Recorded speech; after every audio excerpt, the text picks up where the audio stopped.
Okay, so part one of the time that my best friend set me up to be unalived, and I was shot 5 times while 18 weeks pregnant.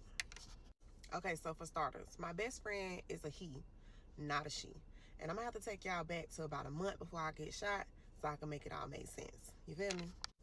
So for those of you who know me, you know. But if you don't know me, mama was outside with the movers and the shakers. I was a street pharmacist. I'm talking about coin, okay? Major coin. And around this time, I was dating this dude. And we was going through a messy breakup. Not true enough. I was going back and forth between him and my baby daddy. Yes, I was. But in my defense, if y'all knew what this nigga had done did to me, y'all would have been scratching drag his ass, sis. And that's just what I was doing. Dragging him. And when I tell y'all this situation was messy and toxic, everywhere they seen each other, they would fight. At the gas station, at the gambling house, if they ran into each other at church, it was on sight. And I used to be right there screaming, whoop his ass, whoop his ass. But I don't really know who I'm rooting for because I'm thinking about all the stuff that both these niggas done did to me. And at this point, I just want somebody to get whooped. Okay, so one day I'm at home, I'm laid up with my baby daddy, and I get a phone call. It's one of my homegirls. And she like, Red, the gambling house just got shot up, and old boy was there, the dude that I'm going through the breakup with. So I'm like, damn, that's crazy. Is he unalived? And she was like, no, but 2 people got shot. So I'm like, damn, that's crazy. But hey, that ain't got nothing to do with me, shit. So I hang out with her, I roll over, lay back down and get comfortable. Because this is my day off, baby. Ain't none of that got nothing to do with me. You know what I'm saying? But about 45 minutes later, my phone rang. I look at it, it's an unknown number. I send it a voicemail immediately. You feel me? Because I screen phone calls. I don't know about y'all. And then the number calls right back. So I'm like, dang, who is this? So I answer the phone and I put my hello.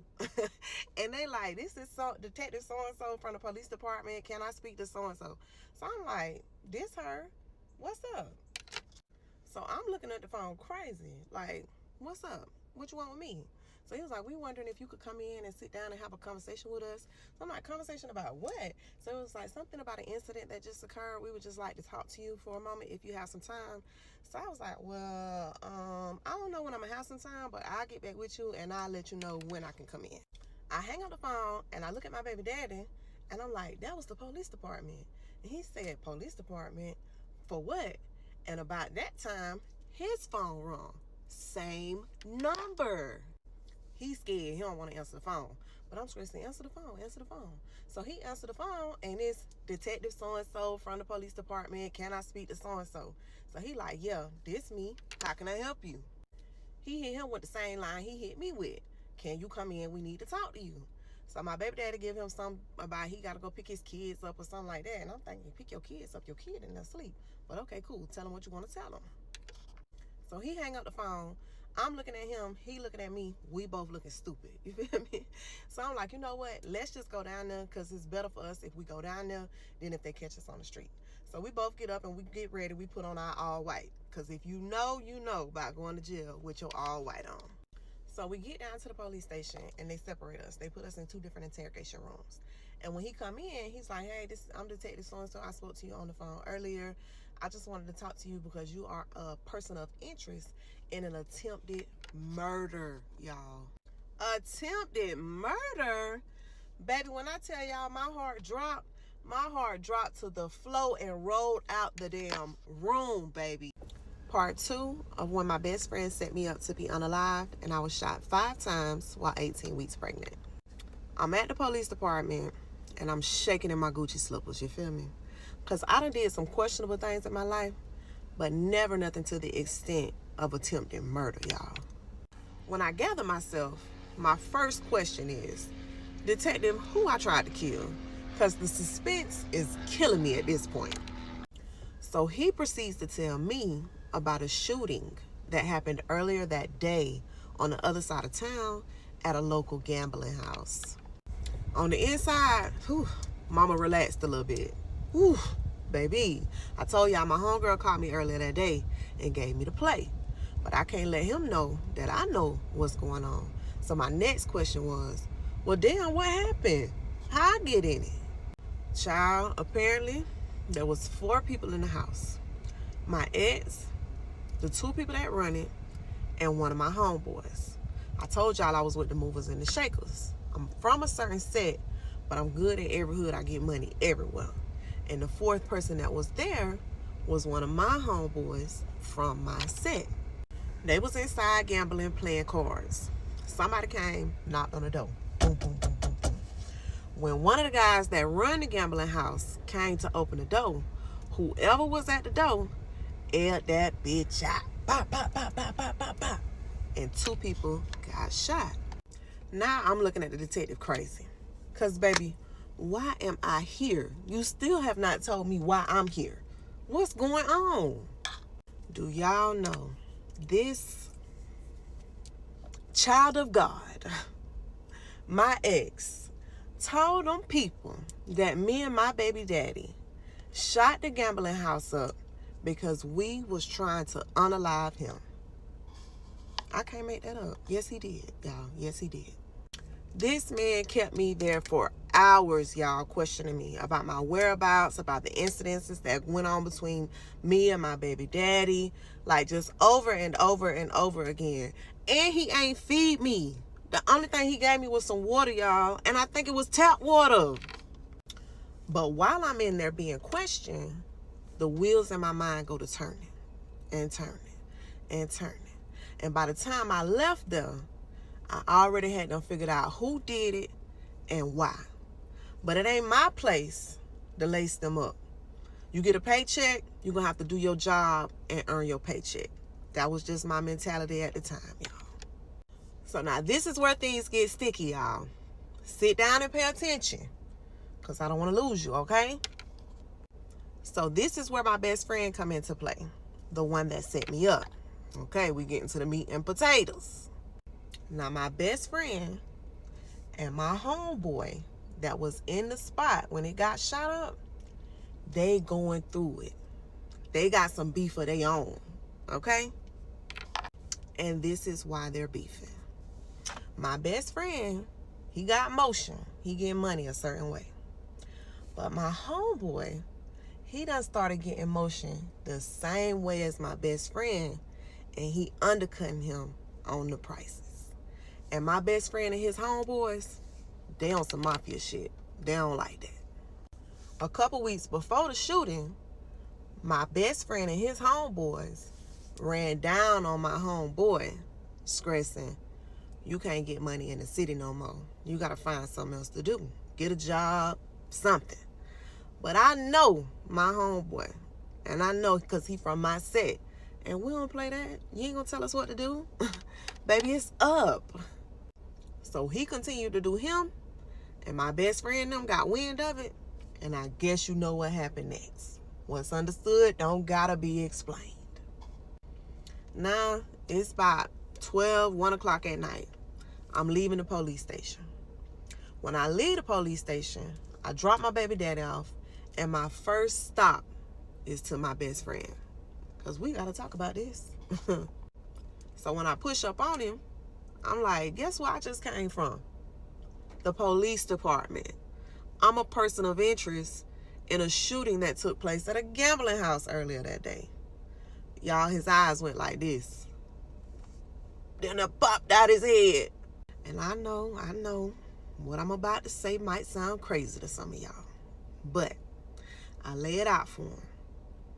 I ain't gonna say nothing because it ain't my place.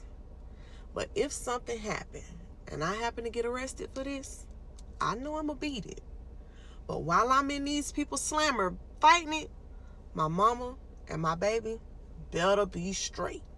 Whatever you got to do, you better do it. I know it sounds crazy, y'all, but I was outside living that life, okay? Okay, so now, y'all going to have to follow. Y'all miss me? Part 3 of when my best friend set me up to be unalive, and I was shot 5 times while 18 weeks pregnant. Okay, y'all, so the next couple of days after I went and hollered at my best friend, I got sick as fuck. I'm talking about throwing up. I ain't want to get out the bed. Just felt like trash. And in the back of my mind, I knew I was pregnant. But I'm hoping that I'm not, because I've been playing a dangerous game for the last couple of months, going back and forth between my baby daddy and my ex. But me, being young and dumb, and I'm so scared, I'm stressing I ain't even finna take no test. I'm just finna wait for my cycle to come on. You feel me?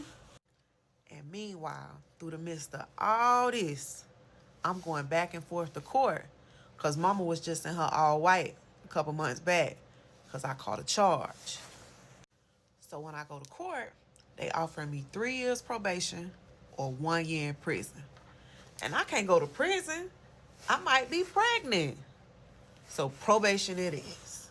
So a couple of the stipulations of my probation is I can't leave the county where I live at without my probation officer's approval.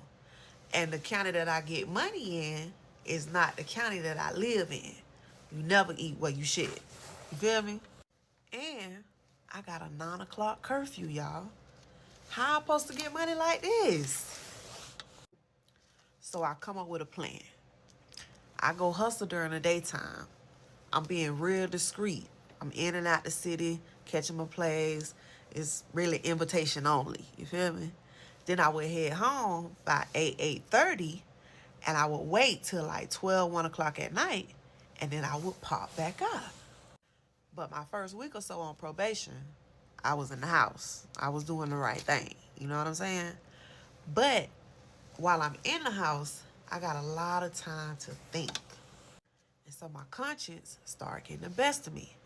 I'm thinking about my homeboy, and I'm thinking about my best friend.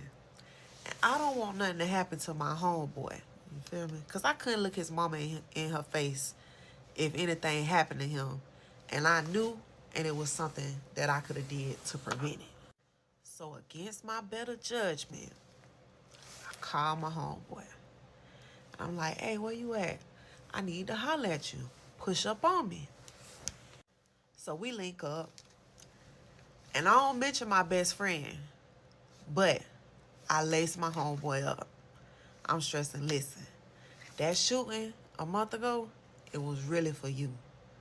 You know what you got going on out here, so I ain't really got to say too much. But what I'm asking you is to just be careful and maybe chill for a little bit. Let things calm down. So he go to stressing that he kind of figured that's what it was, but he didn't have no confirmation. And I had just gave him confirmation. So he tell me that he gonna chill. So I'm like, okay, bet. That's the best thing for everybody. So now a couple weeks pass. I still ain't got my cycle. And I'm still trying to make things shake while I'm on probation. So one day, I say, fuck it. I'm gonna take a test. So y'all, I took the test, and I guess you know, them little pink lines and all that, bitches were dark red. I was so pregnant. So now, I'm shooketh. You feel me? This a safe space. Can I be real with y'all? I ain't know who the daddy was. I ain't gonna hold you. I didn't know who baby that was. But I'm a real one now, so I had to tell both of them. So I keep it G. I had a conversation with both of them. Y'all can only imagine how them conversations went, baby. I was there, pussy hole, dog ass hole, mutt ass bitch. Anything but the child of God is what I was. But you know, it's always mama's baby, daddy's maybe. So I'm going to handle my responsibility regardless. But you know, whatever y'all want to do, I'm cool with it. So both of them left my ass. I was out in the cold by my damn self, y'all. So now I'm pregnant. I'm on 3 years probation. Both my niggas done left me. And I'm a person of interest in an attempted murder. Baby, I couldn't make this shit up. Mama was living. Part 4 of when my best friend set me up to be unalived and I was shot 5 times while 18 weeks pregnant. Let's do it. So at this point, life is lifing, baby. I mean, whooping my ass. But hey, I still got to get to the money. So one day, I'm in my city, and my best friend called me. His car in the shop getting painted, and he's stressing he just dropped his rental off. Can I come give him a ride to bust a move? So I'm like, yeah, I'm on my way. So I pull up to pick him up. When we pull out the driveway, he get a phone call. So he on the phone. I ain't really paying attention because that ain't none of my business. You feel me? But when he get off the phone, he stressing, can I stop at the corner store that's up there by his house? So I ain't thinking nothing of it. So I pull up. And when I pull up, he say, hey, jump out the car real quick. My big homie wanna holler at you. So this ain't nothing out of the ordinary. Because I told y'all, I got heavy motion. And sometimes his big homie will spend money with me. So I'm like, okay, cool. I pull into the store, grab my purse, jump out the car. His homie is in an SUV parked behind the store. So we go over to the car, and my best friend opened the back door. When he opened the back door, I see his big homie in the front seat, and then I see another nigga in the back seat that's kind of like their enforcer. You feel me? So as I'm getting into the car, I see it's somebody in the front seat, but I can't really tell who it is. So I get in the car, and I end up in the whole seat. So I'm in the middle. They enforcer on the left of me, my best friend on the right of me, big homie in the front seat. Y'all, guess who in the back? Guess who in the passenger seat? Y'all, my homeboy is in the passenger seat. The one that I laced up and told him to be careful and just chill is in the passenger seat, y'all.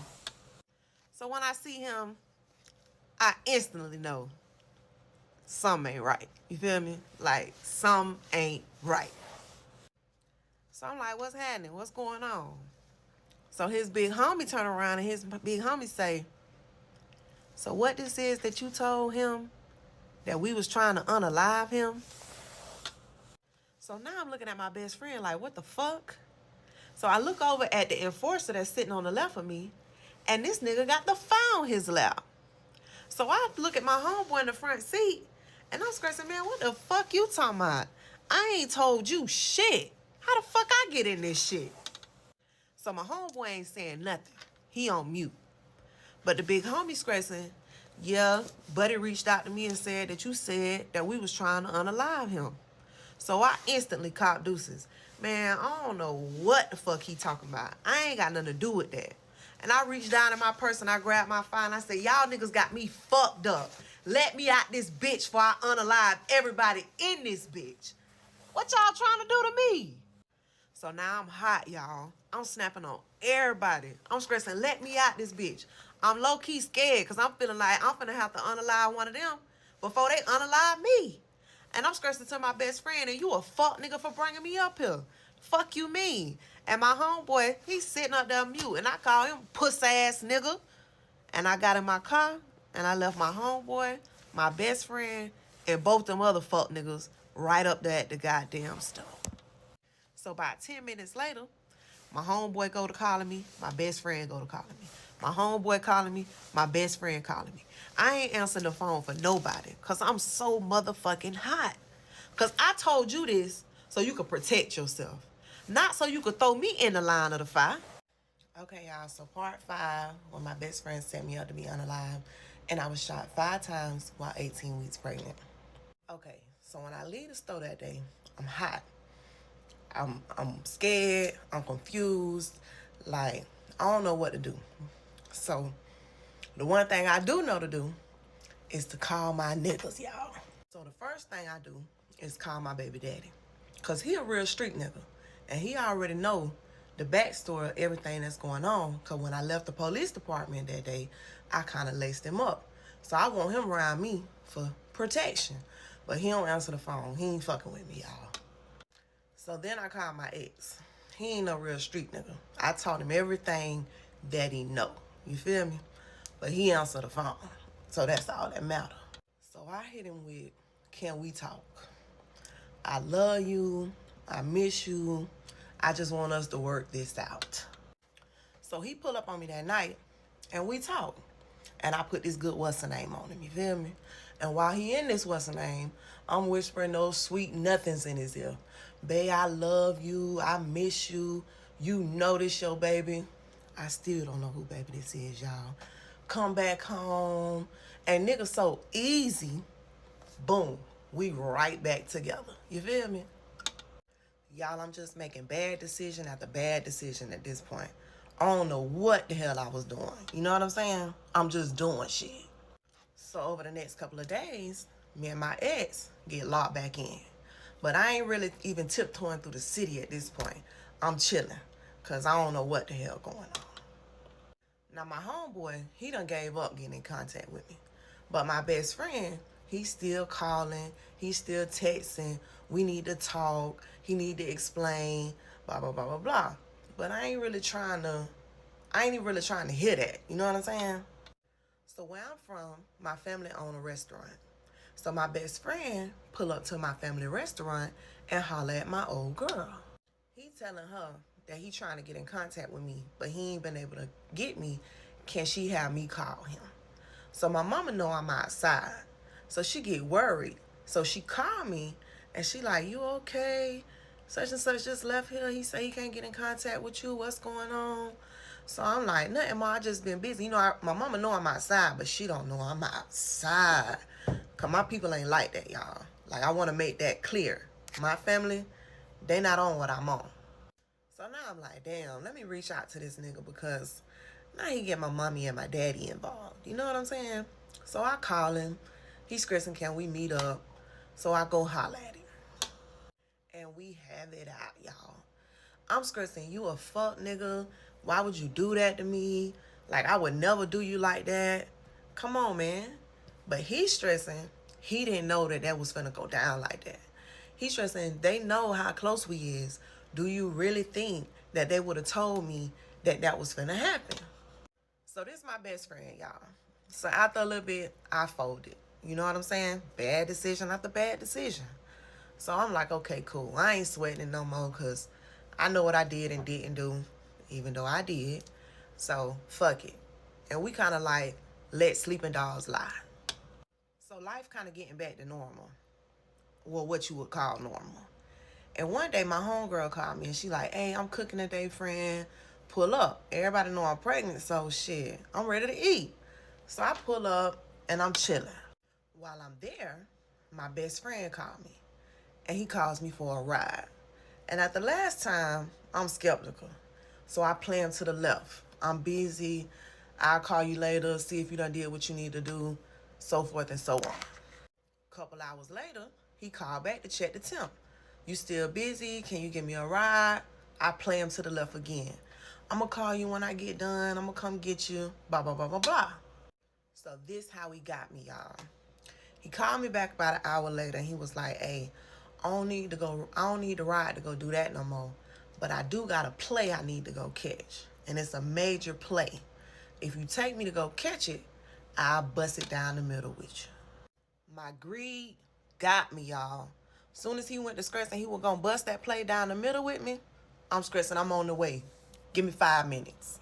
It's already getting close to my curfew. So I'm like, okay, I'm going to go ahead and do that now. And I'm going to shoot home. And then I'm going to pop back out later.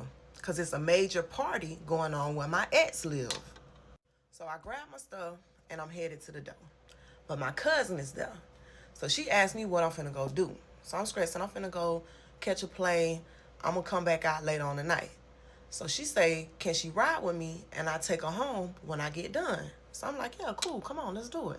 So I go pick my best friend up. He hop in the back seat. We riding. He don't really say too much while we in the car. But I figure he know or he think that it's still, you know, a little bit of tension. So we ain't really chopping it up like we usually chop it up. He just kind of telling me where I need to go. So when we get where I need to go, I miss my turn. I go down to the store, I turn around, and I come back. When I pull in, it's some trees and like some bushes on the left. It ain't really lit up. We in a trailer park. So all the lights and stuff is kind of down by the trailer and kind of leading up to the trailer. You feel me? So when I pull in and I park. And it's a group of people up by the passenger side of my car. My best friend get out and he go inside the trailer. So while I'm sitting there, it's a girl standing up there. And I hear her say, who is that? So I think she talking about me. So I go to let my window down to tell her, don't worry about who the fuck this is. I told y'all, I don't give a fuck. And as I'm letting my window down to tell her don't worry about who the fuck this is, she kind of looked past my car like, and she say, who the fuck is that? So that makes me look that way too. So when I look that way, I see somebody walking through the bushes. So at first, I ain't thinking nothing of it. It's a baser area. So I'm thinking that it's a baser walking up through the bushes. But as he gets closer, I see that it's the enforcer, y'all. And as he get closer, he ain't got on no mask. But I see him up in the fire like this.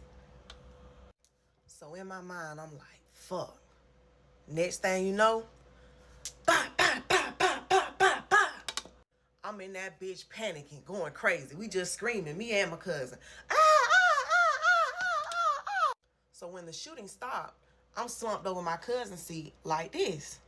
So I'm sitting there and I hear this nigga jiggling my door handle, y'all, jiggling my door handle.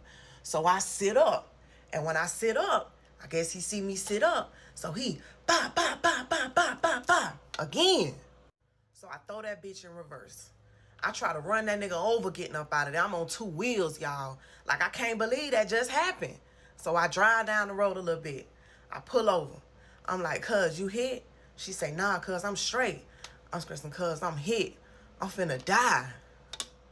And then, y'all, come back for part 6, when my best friend set me up to be unalived and I was shot 5 times while 18 weeks pregnant. So something that I'll never forget is the smell of my flesh burning from the bullet holes mixed with the smell of my blood. So I'm overcome by this smell and I got a cramping pain in my chest, y'all. So I know I'm shot in my chest. So my cousin stressing, you straight, cuz? Where you hit at? I was like, I don't know, cuz, but I'm hit and I can't drive no more. So she said, come on, switch seats with me. So we switched seats and I'm stressing, cuz, just get me to the hospital, please. Just don't let me die in the car. Give him a chance to save me. Just don't let me die in this car, cuz, please. So she hit it. Boom, we out of there. So the first thing I do is go to assessing my injuries because I used to be in nursing school before I caught my first charge. So I already know that I'm shot in my chest, but I got a terrible pain in my left leg. So when I look down, I notice I'm shot twice in my left leg. And one of the bullet holes is maybe a 1/2 inch to 1 inch from my femoral artery. So I go to filling up my leg and stuff like that, and I realize that I'm shot again, like kind of in my hip butt area. So I lean back on my seat, and when I lean back, I get a shooting pain in my back. So I'm shot in my back too, y'all. So now I realize that I'm shot 5 times, y'all. I'm scared. I don't want to die. I'm saying, Lord, please don't let me die. Please don't let me die. Like, I got a 5-year-old son. I'm pregnant. My family need me. Like, please don't let me go out like this. So I go to talking to myself. Bitch, get it together. You got to save yourself. Come on, tighten up. Pull it together. You got to save yourself. So the first thing I do is I calm myself. You got to stay calm, bitch. Because the more excited and the more your heart pump, the more your blood is going to pump. And you Swiss cheese right now, mama. So the more this blood pump, the more it's going to pump out of your body. So just relax. So I turned into MacGyver, y'all. I snatched my purse up. I had a strap on my purse. I snatched the strap off my purse and I made a tourniquet. I tied it around my leg as tight as it would go to cut off the circulation in my leg so the blood wouldn't pump out of the bullet holes that was in my leg. So I snatched my shirt off. I go to ripping my shirt in half, y'all. I balled that bitch up as tight as it'll go, and I stuffed it down into the bullet hole that was in my back as far as it would go. I was in agonizing pain, y'all. I never felt a pain like this before in my life. I always kept a towel in my car. So I roll the towel up and I put it up under like my butt area to try to stop the bleeding in my hip ass area. So I take what's left of my shirt and I go to wrapping that bitch and balling it up, and I stuffed it down to the hole in the hole that was in my chest. And I got all these makeshift bandages, but it just don't seem like the blood is slowing down at all. It's just coming from everywhere, y'all. So at this point, I'm trying to think fast. You know what I'm saying? So I leaned back on my seat hard as I could, and I leaned over I'm on my side like this, trying to put pressure on all of my wounds. So I take my leg and I put it up on my dashboard like this, and now I'm pushing as hard as I can on my dashboard to push my body up against my seat to try to slow down some of the bleeding. So at this point, I'm crying. My cousin crying. She just screaming, hold on, cuz, I'm going to get you there. I'm going to get you there. When I tell y'all she drove that bitch like a NASCAR driver, y'all, we ran every red light. She drove on the wrong side of the road. We hopped curbs. Baby, we was like 15 minutes from the hospital, and I swear she got me there in like 7 minutes, y'all. So now I'm thinking like, damn, I need to call somebody. So I go to looking for my phone. So I find my phone, and I pick up my phone, and the first phone call I make, y'all, is to my mama. Because I want to call my mama, and I want to tell my mama that I love her one last time. And I want to tell my son that I love him one last time. And no matter what anybody say about your mama, you go on and you live the best life that you can. Because I'm going to be watching you, and I'm going to be praying over you for the rest of your life. But y'all, my mama didn't answer the phone. I picked it up. I called again. She didn't answer the phone. So now I'm broken because I'm never going to be able to get to say goodbye to these people that mean so much to me. So then I called my ex. He answered the phone, and I'm stressing. I'm shot. I'm hit. I think I'm finna die. Get to the hospital. Try to call my mama, please. And I hang up the phone because now I got to worry about saving myself, y'all. I got to get back into survival mode. So we driving, and I see the lights for the hospital. I'm like, okay, we here. So when we pull up, I open the car door to get out. And when I step out the car door, I instantly go to collapsing. My cousin come and she scooped me up off the ground. I don't know where she got the strength from, but baby scooped me up and carried me inside the people hospital screaming, somebody help, she been shot, somebody help, she been shot. So the nurses rush over, they grab me, and they take me in the back. They take me into a room, and they go to assessing me. And I go to saying, I'm pregnant. So when I tell them that I'm pregnant, they instantly start working on me and go to assessing the baby. They go to saying they got to make sure the baby is okay first. And I'm screaming to them, save me. If I die, the baby dies. 1 + 1 = 2. Come on. So now they go assessing me, putting me through different machines, sticking me with IVs and stuff like that. And then they go to cutting off my shoes and stuff. And I'm stressing to the lady, those new shoes, don't cut them off, just take them off. Y'all think about all the wrong things at the wrong moments, y'all. So I'm screaming, I'm crying, I'm stressing, put me to sleep, it hurts so bad, put me to sleep. So they go to getting me assessed and stuff like that. And they finna roll me through this hallway. And I'll never forget it, it was a black nurse. She said, listen, she kind of shook me up a little bit. She said, pull yourself together. We finna roll you through this hallway, and there's some people out there. And your mama, your daddy, and you don't want them to see you like this. So when I heard my mom and my daddy was there, y'all, I can't even explain the feeling that I felt inside of me. Like, thank you, God. Thank you, God, I get to see my people one last time before I roll through this, before I leave this earth. So they rolled me through the hallway. My mama, my daddy, my sister Tamaria, and my brother JR was there. And when I seen them, y'all, I just started bawling. All I kept saying was, I'm so sorry. I'm so sorry. I'm so sorry, y'all. I'm so sorry. And all of them just kept saying, what you sorry for? What you sorry for? We love you. We love you. I just kept saying, I love you. I love you. I love you. Please take care of my son. Please take care of my son. And at the end of the hallway, when we get to the end of the hallway, there's an officer there. So he says, hey, can you tell us what happened? So I was like, I got shot. So he was like, well, who were you with? So I said, I was with my cousin and I was with my best friend. And they rolled me through the hallway.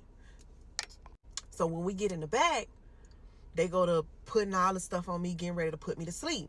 So once I realized that they're going to put me to sleep, now I'm stressing, Please don't put me to sleep. Please don't put me to sleep. I might not wake up. Just do the surgery like this. Just do the surgery like this.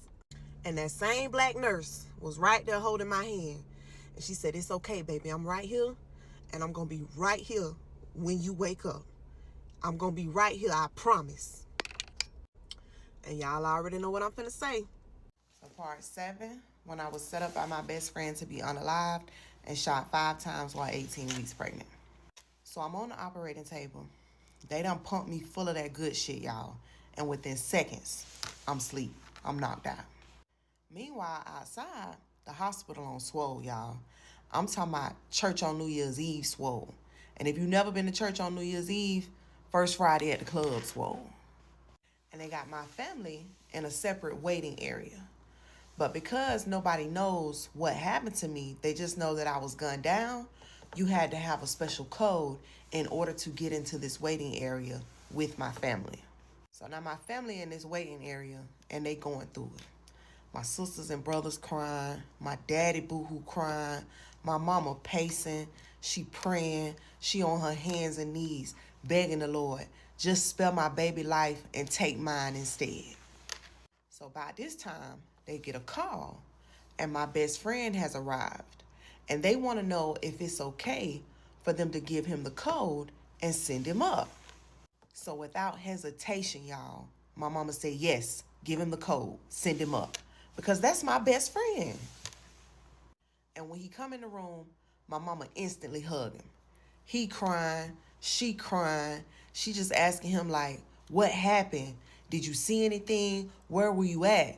Like, she want to know some details because at this point, nobody knows anything except that I was with him and my cousin.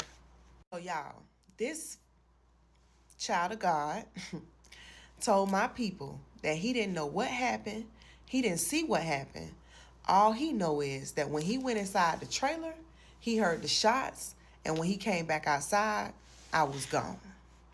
And while he over there talking to my mama, my daddy pulled my little sister to the side and he tell her, listen, he did this to my baby. He know what happened. I don't know why, but in my heart, I know he know what happened and I know he did it. So I'm in surgery for hours, y'all. And the surgeon come out to give my family their first update. So she tells my family that, you know, right now we're doing everything that we can to save her life. The situation is serious and she is critical. We can't make you any promises, and we don't know if we would be able to save her. But if we do save her, we don't think that we would be able to save the baby. And if we save her, we don't know what her quality of life would be. So they let my family know that I'm going to need a health proxy because over the next couple of days, some important decisions are going to have to be made. And my mama and my daddy, they both stressing that they just can't do it. They couldn't make them type of decisions. So my little sister stepped up and she said, I'll do it. I got her. So the doctor go back into surgery and my family's still outside waiting.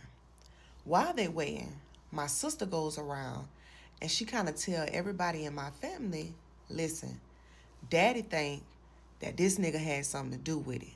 So y'all pay attention to him, okay? And my best friend, he acting kind of weird because when he off by himself, he cool, he chilling. But anytime anybody say anything to him, this nigga go to Keith Sweat, Johnny Gill, snot nose, crocodile, tear crying, y'all. I'm talking about putting on in that bitch for my people. So the doctor's fighting for my life. I'm fighting for my life. My family praying for my life. And this fuck nigga ain't here putting on. So after a couple hours passed, the doctor come out and she let my family know, hey, we've done everything that we could do for her up until this point. It's really up to her whether she makes it through the night. So I'm out of surgery, but they couldn't close me up because my body wasn't strong enough to finish some of the surgeries that they had to do. So they put me in an isolation room where nobody could come inside because my stomach was still open. They let my family know, hey, you guys can go home for the night. There's nothing else that we can do here. But my mama and daddy stressing we ain't leaving. We staying. But my little sister, she leaves. And when she leaves, she don't go home. She goes straight to the police department. So when she goes to the police department, she lets them know, hey, listen, my sister best friend was involved. You guys need to look into them. And then that's when the police began investigating my best friend. So over the next couple of days, I end up having 2 more surgeries. And when I'm finished with these surgeries, I end up on a ventilator because my lungs had collapsed. So now, every day, they're trying to wean me off this ventilator. But every time they try to take me off the ventilator, I'm not breathing on my own. So after a couple of days, they go to my family and they like, hey, listen, it's about time to make one of those tough decisions that we were talking about. Because we trying to take her off this ventilator and she's not breathing on her own and she can't stay on this ventilator forever. So maybe it's time for you guys to start making some type of arrangements. And my little sister is like, hell no, we ain't doing that. We gonna give her some time to fight. Her life ain't over yet. So while all this is going on, the police have started their investigation into my friend. So now they have obtained a search warrant for my best friend's home. And when they go to serve the search warrant on my best friend's home, they find all type of shit in his house, y'all. None of it was related to my shooting, but all of it was illegal. So Buddy got booked that day. He was on his way to the county. So now my best friend is booked and everybody's shocked. But my family is still focused on my survival.